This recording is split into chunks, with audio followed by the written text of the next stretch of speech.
concerned with puffiness issues around the eyes, hyperpigmentation versus hypo, and then an eye makeup application that will give her eyes a nice pop or a nice definition, but also be easy and non-irritating. So the main culprit that causes eye makeup to be irritating is dye and fragrance and preservatives. And Colorescience is free of all three of those.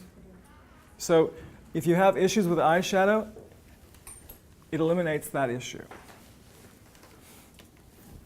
But first, of course, we've got our Core4 prep. So she's concerned about hyperpigmentation. And so what primer do we know is good for hyperpigmentation? It's the Skin Bronzing Primer, which is great for pigmentation or redness, either one. So that's her very first step. And she's going to take that largish amount and just move it with the flat of the fingertips from chin to forehead, up to the eyes, everywhere. This is her working surface. This is her veil that's going to determine how the skin texture looks. And if she wanted, she could detail around the nose, around the mouth, or she could just stop doing it full face and not detail. So primer is first step on top of your regular skincare. Because we know that the primer isn't a replacement for your skincare, it's a barrier that allows your skincare to work better. So she mentioned that hyperpigmentation was an issue for her. So I find that a good combination is your loose foundation first on mature skin, because this will keep it very sheer. And so we'll use the self-dispensing brush, a color called California Girl, and we're meshing it with her primer, going back to those circles. So this is her correct phase. You've done her priming phase. This is correction, which involves any form of foundation or concealer. And then the next unique phase will be our protect phase, which is our loose mineral sunblock, which is a huge signature product for Colorescience that's very unique. So we're giving her that very smooth look, and then our corrector kit allows us to detail where she has concerns. So we'll go back to that detail brush, and we'll hold that up to the face, and we can see that Helen's more in this deeper range, so we'll work with those. And we're just focusing next on the details. So her overall majority of her face is very, very sheer. And that's the best way to distract for where you're doing any kind of coverage, is to really focus on not putting it where you don't need it. It kills the illusion that the skin is bare. Let it be sheer where it can be. So again, we're doing just one side to really give her a feeling of tangible difference. If we do everything and she hasn't seen anything until you're entirely finished, she's not going to value the product specifically as part of the process of getting this result. So crucial that she's seeing the progression. She mentioned under eye darkness was an issue, so we'll slide over to the lighter tones for her under eye shadows, still in that gold and apricot range. Go ahead and look upward for me with your eyes. Blink whenever you want to. We'll take that right up to her lash line.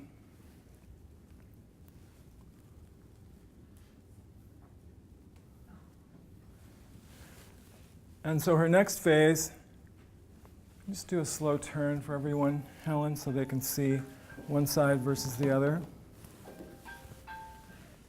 So her next phase is protect, and Helen has a lot of color in her skin, so we're going to use Sun Forgettable in a deeper shade, and we're going to use the SPF 50. And so when the brush is brand new, you've got that band on it, so that band comes off. And then your sleeve, of course, allows you to customize the shape or the firmness of the brush, just like the retractable brush. And the way that you prime your brush is you do a tight circle on the top of the hand or on the knuckles until you see that cloud come off the brush. Until that cloud is coming off, it's not primed. So what we recommend, ideally, is that the technician or the esthetician prime it for the client before they leave. So that way, both have seen that it's working the way it should, and the client's not wondering, what does she do with it when she gets it home? So obviously the neck is an important area, so we'll start there. We'll do the ears just a bit, and we'll finish tight circles everywhere. And being loose and having an attached brush, she can carry this with her and apply it whenever she needs it. She can use it on her hands, she can use it on her ears, any of those sun-sensitive areas. She can change the shape and make it more of a rounded shape for her lids. And the last phase is to actually set the mineral, which at the same time activates the luminosity and makes it become even more transparent and seemingly not there. And so it's important for a cosmetic purpose. Obviously, it also changes the structure of the particles of mineral, makes them more densely together, so it makes it even more water resistant. So it's improving the performance, and also cosmetically, it's making any mineral that maybe she's seen and doesn't want to see, making it disappear. So just a few shots, hold it about 12 inches, so the skin looks noticeably wet.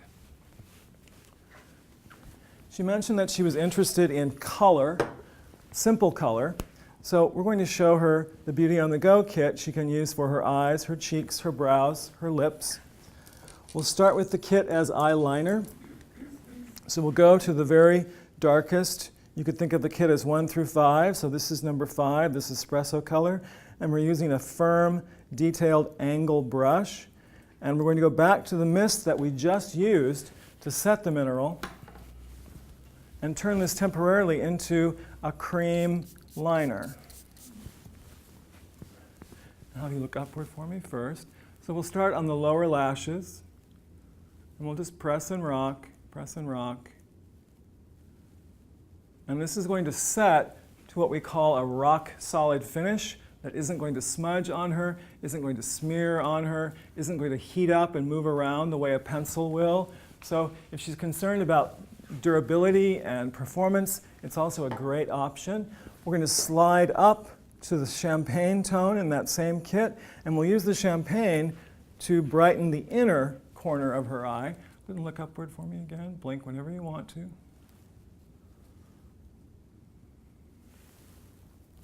So this is our champagne color,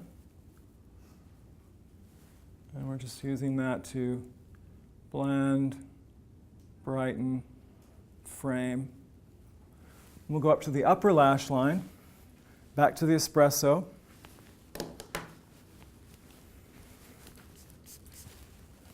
And she's going to push this, go ahead and look downward for me, light, that's great. She's going to push this into the ridge of her lashes and then slightly onto the lid.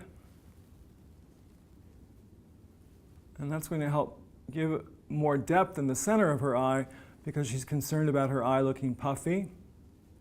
So this starts that process. And look straight ahead for me.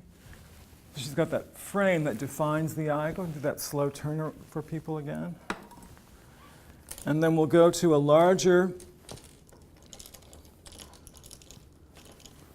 more cylindrical brush, and we'll take a little bit of our Pep Up concentrate. Close your eyes for me again. And we'll prep the lid so that we have therapeutic benefits from the peptides and the hydration, but also we have a magnet for her eyeshadow. It just locks it on. So it's not going to be any kind of spill or dropping. So we'll take the brush and we'll roll it over the bronze. I'm going to have you hold that for me. Thank you. And then your application is also rolling. This is going to mesh your pressed mineral with your primer and be fast and easy and, again, rock solid. So it's given her that nice depth in the center of the eye, which is going up to the top of her crease. And then, of course, we'll go to her ivory, and we'll highlight her brow bone with that. Tilt up just a bit. That's great. Thanks. While we're on her brow bone, we're going to define her brows just a bit. So we'll go back to an angle brush. And she's got obviously some golden tones in her hair. So we want to keep the brow color golden. So we're going to work with the bronze and the ivory together. And this will give us a golden brown tone that won't look harsh or artificially dark. And will work against the hair growth. So the hair picks up the color first. You can do this wet or dry. I find if they have less actual hair density, it's better to use it wet for structure. If they have a lot of actual hair density, it's better to use it dry. So I've given her a nice structured brow.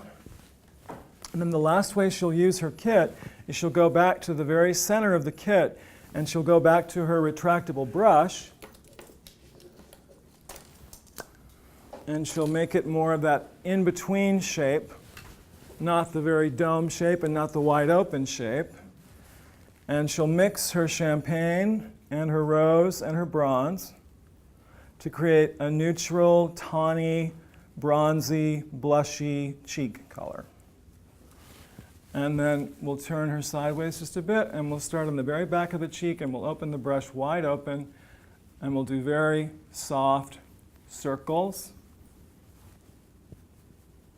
to create a natural arc and give her that flush on the cheek. So the very last way we'll give her a little bit more color in the very front. And the last way we'll use the kit is we'll go to the rose by itself. And we'll go to the last product in our lip category, which is Lip Shine.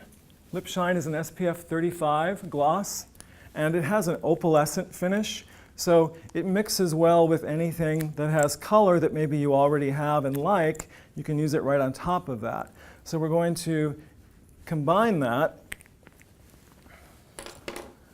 with the pressed mineral color. And we know that when you combine moisture and mineral, it takes on the texture of the moisture. So we'll load a dry applicator on the rose generously. We'll mix it with the Lip Shine. Part just a bit for me, Helen. That's great. And we're giving her sun protection as well as sheer concentrated color that's not going to be a color that's too dark or too distinctive that she couldn't wear all the time. So we've shown her products that address her texture and her pigmentation issues, and we've shown her a simple, easy way that she can define her eyes and also her cheeks, her brows, and we'll also do a bit of mascara. The Colorescience mascara is a therapeutic mascara in that the base is a serum of peptides and provitamins that encourage strong, healthy lashes. And look straight ahead for me and down a little bit more. That's great. You can blink whenever you need to. And so if the client's investing in different types of regenerative products for her lashes, obviously she's not going to want to slap on CoverGirl on top of that, which is going to dry her lashes out and work against what she's trying to do. So this gives them great therapy for their lashes, but also it has a great performance quality. It's very humidity and heat and water resistant, and it also thickens and lengthens both. It's a unique tone of black, one that if you compare it to traditional black mascara, it has actually much more warmth. And so it's very wearable by all tones of lashes, regardless of how light they might be. So again, we've done just the one side of her face so that you can see a tangible difference.